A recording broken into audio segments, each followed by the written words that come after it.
Hello everyone, welcome to my YouTube channel. तो कल अपन ने पर्सनालिटी के बारे में पढ़ा था और आई होप कि आपको मेरा वीडियो बहुत अच्छा लगा होगा। मुझे काफ़ी लोगों के कमेंट्स आए। Thank you for support. So आज अपन थ्योरीज ऑफ पर्सनालिटी पढ़ेंगे, जिसके अंदर अपन पढ़ेंगे कि कैसे माइंड अपना वर्क करता है और कैसे वो अपनी लाइफ में और सोशल लाइफ पे इम्पैक्ट डालता है। तो एक अपने बहुत ही अच्छे और बड़े साइकोलॉजिस्ट थे, सिगमंड फ्रॉइड, जिन्होंने इसके बारे में पूरे डेप्थ के अंदर डिस्क्रिप्शन दिया हुआ है। पूरे डेप्थ के अंदर इन्होंने इस पर्सनालिटी को एक्सप्लेन किया हुआ है। फ्रॉम चाइल्डहुड, कैसे बच्चे का जन्म होता है, कैसे वो बड़ा होता है, कैसे उसके स्टेजेस डेवलप होती है, कैसे अपने माइंड चेंज होते हैं, अपना माइंड कैसे वर्क करता है। तो मैं स्टार्ट करती हूँ। ये फोटो है सिगमंड फ्रॉइड की। सो अब मैं पहले आपको बताना चाहूंगी division of mind, psycho analytic theory of Sigmund Freud. तो एक छोटा सा सिगमंड फ्रॉइड के बारे में है कि सिगमंड फ्रॉइड का जन्म कब हुआ, वो कहाँ से थे, उन्होंने कौन कौन सी थ्योरी दी, मैंने आपको बता दिया। तो अब अपन बात करेंगे डिवीजन ऑफ माइंड की, जो इन्होंने साइको एनालिटिक थ्योरी दी थी, उस पर इन्होंने क्या बोला है। तो अपने माइंड 3 पार्ट में डिवाइड है। The first is conscious, pre conscious, then unconscious. जो अपना कॉन्शियस माइंड होता है, दैट इज जिस चीज के बारे में अपन अवेयर होते हैं। द प्री कॉन्शियस, देन फिर अनकॉन्शियस। अनकॉन्शियस जिसके बारे में अपन को कुछ पता होता है बट अपन उसके बारे में अवेयर नहीं होते। अपन को लाइक फॉर एग्जाम्पल आपको बाइक चाहिए, ठीक है, लेकिन आपकी फाइनेंशियल कंडीशन या आपकी फैमिली आपको मना करे कि नहीं, अभी आपको नहीं लेना है, आपकी फाइनेंशियल कंडीशन के अकॉर्डिंग आप ले नहीं पा रहे हो। बट जब जब आपको वो बाइक दिखेगी या आपको कोई भी चीज चाहिए, जब जब वो चीज दिखेगी तो आपके वो कॉन्शियस माइंड में रिट्राइव होगी। तब तक वो आपके अनकॉन्शियस माइंड में नहीं, मुझे लेनी थी, बट वो कहीं आपको बाइक दिख गई रोड पे चलते हुए, या ये मुझे लेनी थी, वो कॉन्शियस माइंड में आती है आपके, राइट।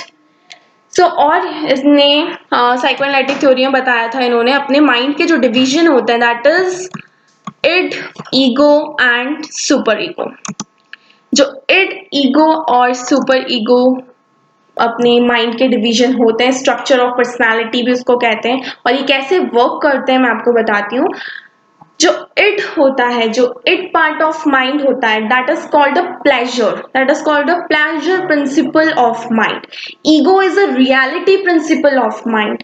सुपर ईगो क्या होता है, मॉरल पर्सनालिटी, जो आपके परफेक्शन होते हैं, जो आइडियल माइंड जो होता है, वो सुपर ईगो होता है। तो इट होता है दैट इज अ प्लेजर, जो अपन को सिर्फ ये बताता है कि हाँ मुझे ये चीज चाहिए, मुझे ये चीज करनी है। रियलिटी से बहुत दूर होता है, रियलिटी अपन को नहीं पता, बस मुझे ये चीज चाहिए तो चाहिए, नो मैटर कि वो सही है या गलत है। Ego is a reality. Ego जो माइंड होता है, ईगो पार्ट जो होता है माइंड का, वो आपको बताता है कि हाँ ये चीज सही है या फिर ये गलत है। Super ego is all about a moral. तो that is the first is it, ego, then super ego. It मैंने आपको बता दिया जो प्लेजर प्रिंसिपल है, ईगो इज रियलिटी, और super ego is ego ideal, जो किसी के थ्रू गाइड हो रहा है। आपकी मॉरल जो है यहाँ पे आपको दिख रहा है, ये 3 पार्ट है, it, ego and super ego. For example आपके इंड माइंड ने बोला, जो आपका प्लेजर प्रिंसिपल है, आई वॉन्ट दिस, मुझे ये चीज चाहिए, मुझे आइसक्रीम खानी है तो खानी है, नो मैटर मेरे कोल्ड हो रहा है या कुछ भी हो रहा है, फिर मेरे उसके क्या साइड इफेक्ट्स होंगे, नो मैटर। सो इट क्या बोलेगा, आई वॉन्ट नाउ। ईगो क्या बोलेगा, I need to do a bit of planning, ठीक है, कुछ भी, I need to do a bit of planning कि हाँ मेरे को इसको खाने से और कोल्ड बढ़ सकता है, मुझे इसको नहीं खाना चाहिए, या फिर मैं ठीक है मैं थोड़ा सा खा लेता हूं। तो जो इट है that is I want now, okay. और जो सुपर ईगो है वो क्या बोलेगा, नहीं ये सही नहीं है, ये ईगो जो आइडियल होता है, ये वाला जो सुपर ईगो एक आइडियल ईगो होता है जो मॉरल्स पे बात करता है, ये चीज सही नहीं है, ये चीज राइट नहीं है, ये चीज गलत है, okay. So that is it, ego and super ego. Like एक और एग्जांपल मैं आपको दे देती हूँ। It, I want chocolate, ego, ठीक है, मैं थोड़ी सी खा लेता हूँ, मैं पूरी नहीं खाऊंगा। Super ego, I am on diet, नहीं मैं डाइट पे हूँ, दैट इज रियलिटी। ओके, तो it is I want chocolate. So ego is, ठीक है मैं थोड़ी सी उसमें से ले लेता हूँ, super ego is I am on diet.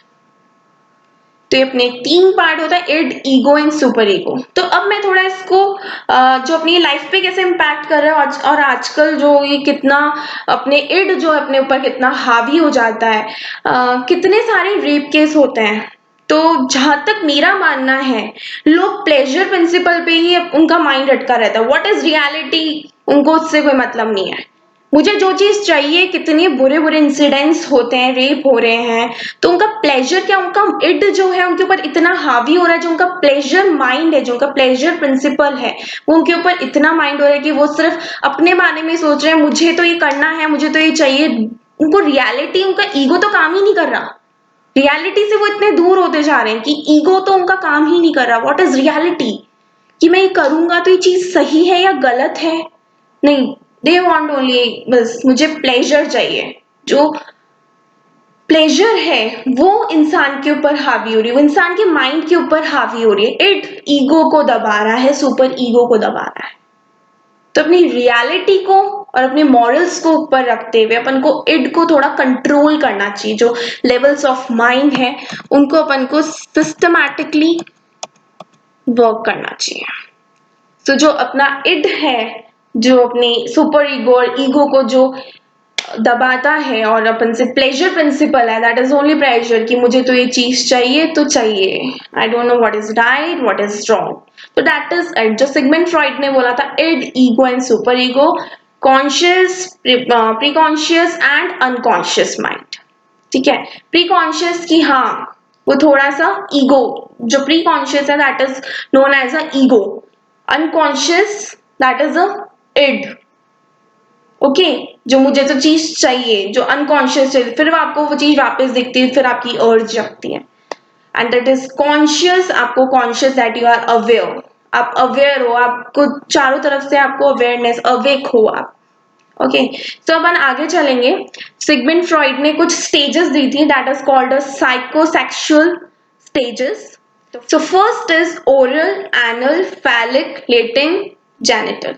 जो ये साइकोसेक्सुअल स्टेजेस हैं, जो अपन एक छोटे से बच्चा वो बड़ा होता है तब की ये स्टेजेस बताई गई है। तो ओरल जो पार्ट है दैट इज अ माउथ, ठीक है, जिसके अंदर उसकी नीड क्या होती है, जब बच्चा छोटा होता है जो उसकी क्या नीड होती है, ओरल, जो उसका जो ओरल पार्ट होता है वो अच्छे से सेटिस्फाई होना चाहिए। Oral, anal, phallic, latent, genital.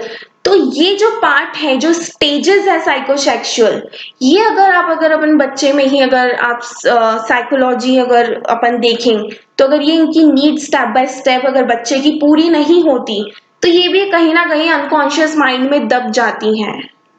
ठीक है, तो उससे क्या है, थोड़ा प्रॉब्लम क्रिएट करती है बाद में। तो हर नीड सेटिस्फाई होनी जरूरी है। फॉर एग्जाम्पल अपन को भूख लगती है तो अपन को खाना ही चाहिए होता है, फिर तो चाहे कुछ भी ला के रख दो, जब तक खाना नहीं मिलेगा तब तक अपन कुछ भी नहीं करेंगे, कुछ भी नहीं कर सकते, चाहे कितना ही बड़ा काम हो। जब भूख लग रही है तो खाना ही चाहिए होता है। तो अपनी जो नीड है वो सेटिस्फाई होना बहुत जरूरी है।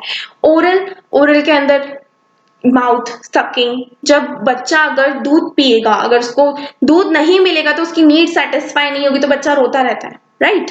तो जब तक ओरल जो पार्ट है वो सेटिस्फाई नहीं होगा तब तक वो नेक्स्ट स्टेज उसकी प्रॉपर डेवलप नहीं होती, दैट इज। फिर नेक्स्ट है एनल। एनल क्या होता है, जब बच्चा सुसु पॉटी करना सीखता है, जब बच्चा फेलिक, फेलिक स्टेज होती है साइकोसेक्सुअल की, जिसके अंदर बच्चा खुद थोड़ा अवेयर हो जाता है अपने पार्ट्स को लेके। Okay, that is the. फिर है fourth one is latent. Latent होती है लिटिल और नो सेक्सुअल मोटिवेशन प्रेजेंट।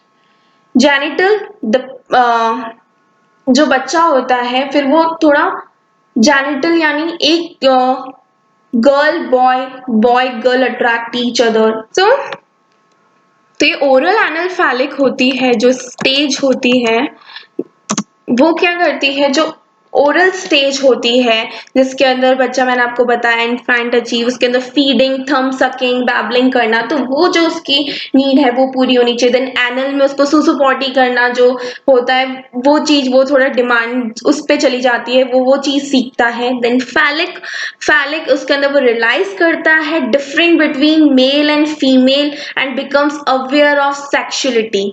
ठीक है, तो फैलिक स्टेज एक ऐसी होती है जिसके अंदर वो मेल और फीमेल के अंदर वो डिफरेंट थोड़ा बहुत उसको पता लगता है और अवेयर होता है अबाउट सेक्सुअलिटी। देन लेटेंस जो होती है, जो लेटेंसी जो स्टेज होती है, दैट इज अ जिसके अंदर चाइल्ड कॉन्टिन्यूसली वो अपने डेवलपमेंट, बट स्टिल क्या होती है, the growing adolescence shakes off old dependencies and learn to deal maturely with opposite sex। तो अपने उसके ऊपर girl boy attract to each other, तो ये जेनिटल, ये वो स्टेज होती है। लिटिंसी मैंने आपको बताया, फेलिक मैंने आपको बताया जिसके बारे में वो अवेयर होता है, एनल मैंने आपको बताया वो उस स्टेज पे वो अपनी एनल पोजीशन के लिए अवेयर होता है, ओरल वो अपनी उस, तो ये जो सारी नीड्स है, ओरल, एनल, फेलिक, लेटेंसी, जेनिटल, ये सारी नीड्स है वन बाय वन जो है वो अगर उसकी वन बाय वन अगर उसकी नीड्स पूरी होती हैं तो they will grow better in their part of life.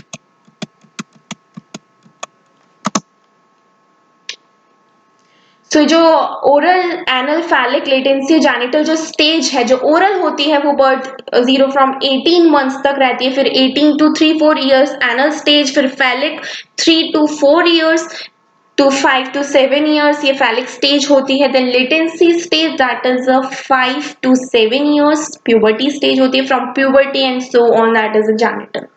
तो ये सारी स्टेजेस होती हैं और इनकी एज लिखी हुई है, तो ये आपके लिए मैंने थोड़ा इजी कर दिया है, आप इसको नोट डाउन भी कर सकते हैं, जो साइकोलॉजी स्टूडेंट्स हैं वो इसको नोट डाउन कर सकते हैं।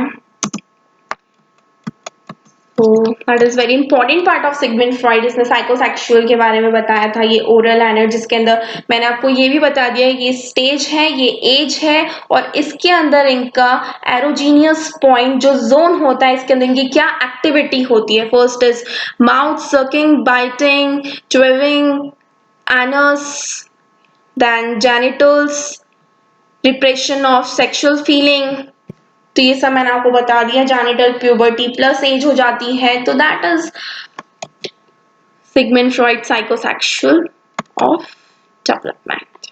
सो नेक्स्ट मैं बात करूंगी different levels of defence mechanism. Freud ने कुछ डिफेंस मैकेनिज्म भी दिए हैं, जैसे ये जो denial, regression, acting out, dissociation, projection, ये सारे क्या हैं, ये डिफेंस मैकेनिज्म है, डिफरेंट लेवल्स ऑफ डिफेंस है, कैसे आप डिफेंस करते हैं, कैसे आप दूसरों पे बात डालते हैं, कैसे आप बच के निकलते हैं, तो कैसे आप रिएक्शन करते हैं, प्रोजेक्शन करते हैं, तो इसने कुछ डिफेंस मैकेनिज्म भी दिए थे, वो मैंने आप उतार भी सकते हैं। और जो साइकोलॉजी के स्टूडेंट हैं, जो अगर आप सिगमंड फ्रॉइड का क्वेश्चंस आते ही आते हैं, हर जगह आते हैं, कॉलेज में, एमए में, हर जगह आपको मिलेंगे, तो उसके अंदर आप एक तो फर्स्ट ऑफ ऑल आप एग्जाम देने जाते हैं तो आप थोड़ा सा, मैंने आपको फर्स्ट जो स्लाइड थी, थर्ड स्लाइड थी, उसके अंदर सिगमंड फ्रॉइड के बारे में लिखिए, देन उसकी स्टेजेस हेडिंग डालिए, देन आप लेआउट बना के लिख सकते हैं, क्योंकि इतना टाइम किसी के पास नहीं होता कि टीचर आपकी थ्योरी पढ़ने बैठे, तो जैसे ही मैंने आपको लिखा है तो उसको ही आप कॉपी के अंदर वैसे ही प्रेजेंट कर सकते हैं, आप लेआउट ग्राफ बना सकते हैं, तो उससे प्रेजेंटेशन बहुत अच्छी होगी। और मैंने आपको कल बताया ही था, प्रेजेंटेशन अच्छी हो तो फिर बात ही क्या। तो प्रेजेंट करने का तरीका आपको आता है, आपको कम्युनिकेशन वगैरह सब अच्छी, कल मैंने आपको बताया था, तो प्रेजेंट करने का तरीका भी आपका अच्छा होना चाहिए। तो वैसे ही अगर आप एग्जाम में अच्छे से प्रेजेंट करते हैं तो आपको वही टीचर मार्क्स दे देता है। तो ये आपको बता ही दिया मैंने, रिग्रेशन, डिस्प्लेसमेंट, सब्लिमेशन, अनडूइंग, ये कुछ फ्रॉइड के आइडेंटिफाइड 10 डिफेंस मैकेनिज्म है। ये भी आपने फ्रॉइड की स्टेजेस समझा दी, माइंड, डिवीजन ऑफ माइंड समझा दिया, साइकोसेक्सुअल स्टेज समझा दी ग्राफिक के अंदर, फिर लास्ट के अंदर आप फ्रॉइड के 10 डिफेंस मैकेनिज्म भी। आपको सिर्फ एक क्वेश्चन आता है, एक्सप्लेन फ्रॉइड थ्योरी, तो आप ये इसको बढ़ाने के लिए या फिर आप अपने आंसर के अंदर ऐड करने के लिए आप ये भी डिफेंस मैकेनिज्म इसके बारे में बता सकते हैं। और it is a very important, और ये इस तरह अपनी सोशल लाइफ में, अपनी लाइफ के अंदर ये इम्पॉर्टेंट है, मैंने आपको बताया। और this is very important video जो साइकोलॉजी कर रहे हैं उनके लिए भी, और जो नॉर्मल लाइफ जी रहे हैं उनके लिए भी। So thank you for watching my video, thank you so much. और अगर आपको मेरा वीडियो पसंद आया हो तो please like, subscribe and share, और बेल आइकन भी आपको दबाना है, बिकॉज अगर आप बेल आइकन दबा देंगे तो आपके पास मेरी वीडियो का नोटिफिकेशन आ जाएगा। और आगे भी आपको मैं बहुत इंटरेस्टिंग टॉपिक लाने वाली हूँ जो आपको बहुत फ़ायदे देगा आपकी स्टडी में भी और आपकी लाइफ में भी। एंड एक और बात मुझे आपसे कहनी थी कि अगर आपको साइकोलॉजिकली कोई भी क्वेश्चन मुझसे पुट करना हो तो प्लीज़ मुझे कमेंट करें। So thank you so much. Thank you.